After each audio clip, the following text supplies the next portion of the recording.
आज आपण एका अशा प्रकरणाबद्दल बोलणार आहोत ज्याने आपल्या देशाच्या राजकारणावर आणि तपास यंत्रणांवर मोठं प्रश्नचिन्ह निर्माण केले। हे प्रकरण म्हणजे 2008 सालचा माळेगाव बॉम्बस्फोट।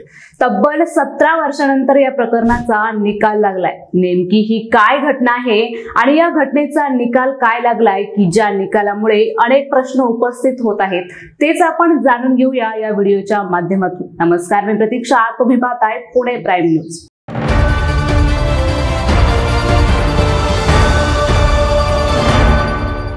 29 सप्टेंबर 2008 नाशिक जिल्ह्यातील मालेगाव येथील भिक्खू चौकात हा बॉम्बस्फोट झाला होता।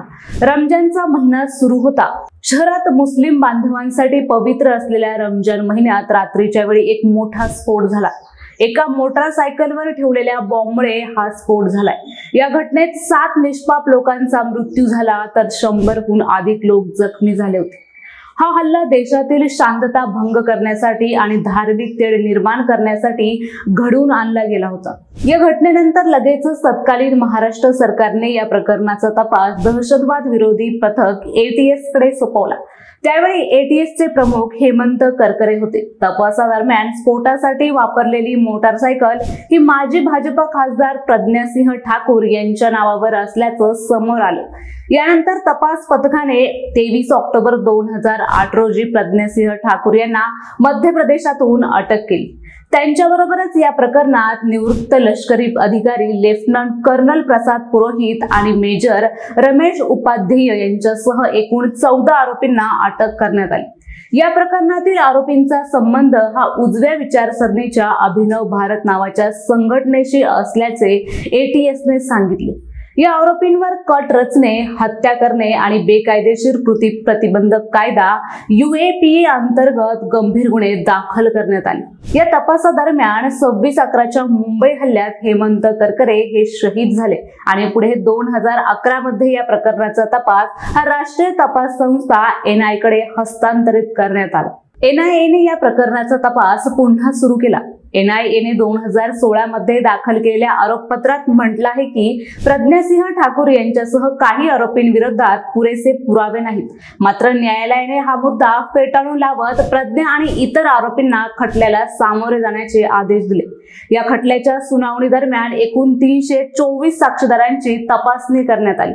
त्यापैकी 34 साक्षीदार आपापल्या जबाबावरून फिरले। दोन्ही तपास यंत्रणांनी सादर केलेले पुरावे, साक्षीदार आणि इतर गोष्टींवरून जवळपास 17 वर्षे ही न्यायालयीन प्रक्रिया सुरू होती। अखेर काल 31 जुलै रोजी तब्बल 17 वर्षांनंतर मुंबईच्या विशेष NIA न्यायालयाने या प्रकरणाचा निकाल दिला। न्यायालयाने या प्रकरणातील सर्व 7 आरोपी, ज्यात प्रज्ञासिंह ठाकूर, कर्नल प्रसाद पुरोहित आणि इतर 5 जणांचा समावेश होता, त्यांची निर्दोष मुक्तता केली। ठोस पुराव्याअभावी सर्वांची निर्दोष सुटका करण्यात येत असल्याचं यावेळी न्यायाधीशांनी म्हटलं। तसेच मृतांच्या नातेवाईकांना 2 लाख रुपये आणि जखमींना 50,000 रुपये देण्याचे आदेश दिले। तर न्यायालयाने आपल्या निकालात काही महत्त्वाचे मुद्दे नोंदवले आहेत की ज्यामुळे आरोपींची ही सुटका झाली। तर न्यायालयाने नक्की काय म्हटलं आहे ते आपण पाहूया। तपास यंत्रणा आरोपींचा दोष सिद्ध करू शकणारे ठोस पुरावे सादर करू शकल्या नाहीत। स्फोटासाठी वापरलेल्या RDX चा स्रोत आणि तो बॉम्ब घरात तयार झाल्याचा कोणताही पुरावा सादर केला गेला नाही। आरोपींनी कट रचण्यासाठी बैठका घेतल्याचा दावा करण्यात आला, पण त्यातही विश्वासार्ह पुरावे दिले गेले नाहीत। न्यायालयाने तपास अधिकाऱ्यांनी केलेल्या काही त्रुटींवरही ताशेरे ओढले, जसे की फोन रेकॉर्ड मिळवण्यासाठी योग्य कायदेशीर प्रक्रिया न पाळणे। असं देखील न्यायाधीशांनी म्हटलं आहे की फक्त शंकेच्या आधारावर कोणालाही दोषी ठरवता येत नाही, तर दोषी ठरवण्यासाठी ठोस पुरावे आणि निर्विवाद पुराव्यांची देखील गरज असते, जे या प्रकरणात तपास यंत्रणा देऊ शकल्या नाहीत। मंडळी, या प्रकरणाचा निकाल तर लागला, पण निकालानंतर अनेक प्रश्न हे अनुत्तरित राहिले आहेत। जर हे आरोपी दोषी नव्हते तर मग मालेगावचा बॉम्बस्फोट कोणी घडवून आणला? खरे गुन्हेगार नेमके कोण आहेत? 17 वर्षाच्या तपासानंतरही तपास यंत्रणांना ठोस पुरावे का मिळू शकले नाहीत? या तपासात जाणून बुजून काही चुका केल्या गेल्या आहेत का, असे प्रश्न उपस्थित होत आहेत। तसेच काही दिवसांपूर्वीच मुंबई 7/11 आणि नांदेड बॉम्बस्फोट प्रकरणातील आरोपींचीही निर्दोष मुक्तता झाली होती। 2025 या वर्षात या 3 महत्त्वाच्या प्रकरणांमधील आरोपींची निर्दोष मुक्तता झाल्याने या बॉम्बस्फोटांसाठी जबाबदार आरोपी कधी पकडले जाणार असा प्रश्न आता उपस्थित होतोय। त्यामुळे आता तपास यंत्रणांच्या कार्यक्षमतेवर गंभीर प्रश्न निर्माण झालाय। न्यायालयाने आपल्या निकालात कायद्यानुसार निर्णय घेतला आहे, यात शंका नाही। पण खरा प्रश्न आहे की मालेगाव मधील निष्पाप लोकांना न्याय मिळाला का?